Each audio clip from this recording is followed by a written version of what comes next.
नमस्कार। आज ना मुंबई की राजनीति में एक बड़ी दिलचस्प तस्वीर दिखी। हाँ, बिल्कुल। लगभग 20 साल बाद सोचिए, दो चचेरे भाई उद्धव ठाकरे और राज ठाकरे एक साथ एक ही मंच पर। जी, और मौका भी खास था। हाँ, मराठी भाषा से जुड़ा हुआ। और ये सब ऐसे समय में हो रहा है जब महाराष्ट्र में मराठी ना बोलने पर लोगों के साथ मारपीट की खबरें भी बढ़ी हैं। हाँ, वो माहौल तो है। तो इसी माहौल में 5 जुलाई को वर्ली में ये रैली हुई। हमारे पास जो जानकारी है वो द लल्लन टॉप के एक यूट्यूब वीडियो ट्रांसक्रिप्ट से है। अच्छा। और उसमें ना बिहार के जो सांसद है पप्पू यादव, उनकी भी प्रतिक्रिया शामिल है, काफी तीखी। तो आज हम इसी पूरी सियासी हलचल को जरा समझने की कोशिश करते हैं। क्या मायने हैं इस मुलाकात के और नेताओं ने क्या क्या कहा है इस पर। बिल्कुल, चलिए देखते हैं। चलिए सबसे पहले समझते हैं कि ये रैली हुई क्यों असल में। सुनने में आया है कि महाराष्ट्र सरकार स्कूलों में पहली क्लास से ही हिंदी को तीसरी भाषा बनाने का कोई प्रस्ताव लाई थी। जी, हाँ, एक प्रस्ताव था ऐसा, लेकिन उसका काफी विरोध हुआ। अच्छा। तो सरकार ने फिर वो कदम पीछे खींच लिया, प्रस्ताव वापस ले लिया। ओके। तो क्या इसी फैसले के जश्न के नाम पर ये भाई साथ आ गए? मतलब मंच पर 20 साल बाद दोनों का यूं साथ आना, ये अपने आप में बहुत बड़ी खबर है। हाँ, ये सिर्फ जश्न तो नहीं लगता, ये एक राजनीतिक संदेश भी था साफ तौर पर। 20 साल का फासला कोई कम नहीं होता है ना। बिल्कुल। खासकर ठाकरे परिवार की राजनीति में तो बिल्कुल नहीं। तो ये जो मंच साझा हुआ है, इसके कई मतलब निकाले जा रहे हैं। उद्धव ठाकरे ने क्या कहा वहां? सुना है उन्होंने पुरानी बातें भी याद दिलाई? हाँ हाँ, उन्होंने अपने भाषण में वो 1992 के दंगों का जिक्र किया और कहा कि उस वक्त मराठी मानुष ने ही हिंदुओं को बचाया था। अच्छा। और देवेंद्र फडणवीस पे भी निशाना साधा, कहा कि वो गुंडागर्दी बर्दाश्त नहीं करने की बात करते हैं, लेकिन अगर अपनी भाषा के लिए लड़ना गुंडागर्दी है तो हाँ, हम गुंडे हैं, ऐसा कुछ? बिल्कुल यही कहा। तो हाँ, हम गुंडे हैं। अरे बाप रे, ये तो काफी मतलब आक्रामक तेवर है। निश्चित रूप से ये अपनी जो कोर मराठी वोट बैंक है ना, उसको एक सीधा संदेश था।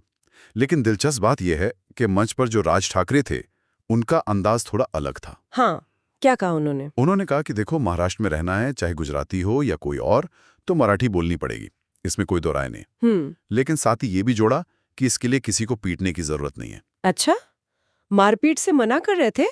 ये तो उनके पुराने स्टैंड से थोड़ा अलग नहीं लगता? हाँ हाँ, पहली नजर में तो यही लगता है, सुनने में थोड़ा अलग है। लेकिन उन्होंने उसमें एक पेंच डाल दिया। क्या पेच? कहा कि अगर कोई ड्रामा करे तो उसे कान के नीचे मार सकते हो। क्या मतलब पीटने से मना भी किया और फिर ये भी कह दिया? हाँ, और इससे भी ज्यादा ध्यान खींचने वाली बात उनकी सलाह थी क्या सलाह? कि मारने की घटना का वीडियो मत बनाओ। अरे जिसे मारा गया है उसे ही बताने दो। अब ये सोचिए कितना विरोधाभासी है ना? बिल्कुल। एक तरफ कह रहे हैं मारो मत, दूसरी तरफ थप्पड़ की इजाजत भी और सबूत मिटाने की सलाह भी। वही तो। वाकई ये तो सोचने वाली बात है। मतलब एक तरह से हिंसा को खारिज भी नहीं कर रहे हैं पूरी तरह और सार्वजनिक रूप से उसकी निंदा से भी बच रहे हैं। खैर, इस पूरे मामले पर बिहार से जो सांसद हैं पप्पू यादव, उनकी प्रतिक्रिया भी तो काफी तीखी रही। रैली से पहले ही उन्होंने कुछ कहा था। जी हाँ, 4 जुलाई को ही उन्होंने सोशल मीडिया पर राज ठाकरे को सीधी चेतावनी दी थी। अच्छा। क्या कहा था? कहा कि हिंदी भाषियों पर हमले बंद करें, वरना वो मुंबई आकर उनकी सारी हेकड़ी निकाल देंगे। बाप रे, सीधी चेतावनी। और उन्होंने साफ किया कि उनका निशाना राज ठाकरे हैं, उद्धव ठाकरे नहीं। उद्धव का वो बोले कि सम्मान करते हैं। और राज ठाकरे पर यह भी आरोप लगाया कि वो बीजेपी के इशारे पर काम कर रहे हैं। और रैली के बाद क्या उनका रुख कुछ बदला?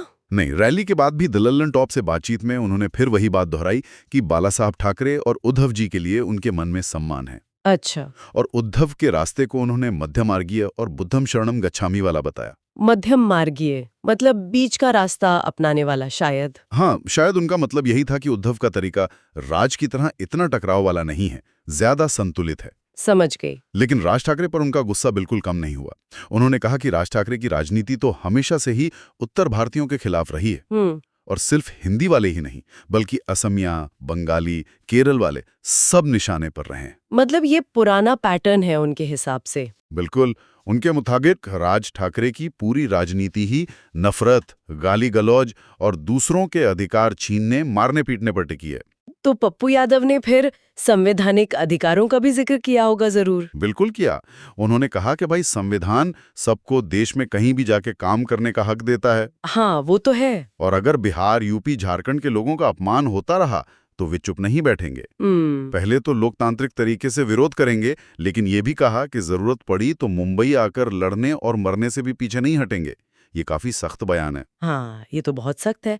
लेकिन क्या उन्होंने किसी तरह की हिंसा की बात की, मतलब बदला लेने जैसी? नहीं, उन्होंने ये साफ किया कि वे किसी मराठी व्यक्ति पर हमला नहीं करेंगे, बल्कि उन्हें परिवार जैसा मानेंगे। अच्छा, ये अच्छी बात है। हाँ, लेकिन कहा कि गाली गलौज बर्दाश्त नहीं करेंगे और चेतावनी इस बात की दी कि विरोध लोकतांत्रिक होगा, जैसे रेल रोकना। अच्छा। या बिहार में महाराष्ट्र से जुड़ी जो संस्थाएं हैं, जैसे बैंक वगैरह, उनका कामकाज रोकना, लेकिन किसी व्यक्ति को निशाना नहीं बनाया जाएगा।